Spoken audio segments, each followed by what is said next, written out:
কচু শাকের রেসিপিটা ঠিক এইভাবে বানিয়ে ফেলুন, আশা করি প্রত্যেকের ভালো লাগবে।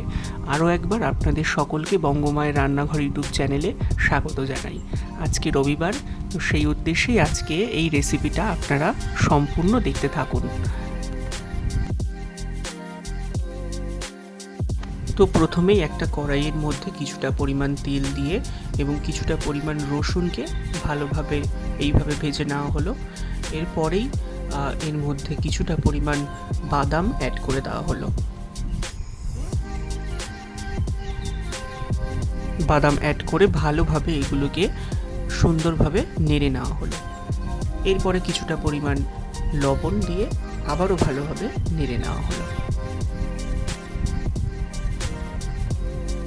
সাথে দেখতেই পাচ্ছেন পরিমাণ মতো কাঁচা লঙ্কা, যে যেরকম ঝাল খাবেন সেই অনুযায়ী কাঁচা লঙ্কা আপনারা দিতে পারেন।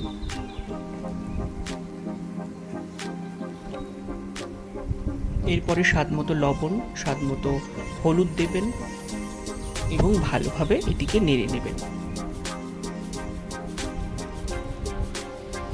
ভালো করে নাড়া হয়ে গেলে কচুর যে শাকগুলো রয়েছে সেগুলোকে এক এক করে উপরে দিয়ে দেবেন এবং 5 মিনিট মতো আপনারা ঢেকে রাখতে পারেন। ঢাকা কমপ্লিট হয়ে যাওয়ার পরে এইভাবে আপনারা দেখতে পাবেন কচু শাকগুলো এক এক করে এরকম নরম হয়ে এসেছে। তারপর ভালোভাবে আস্তে আস্তে করে এগুলোকে নেড়ে নেবেন। কিছুক্ষণ নাড়ানোর পরেই রেডি আমাদের আজকের রেসিপি কচু শাক।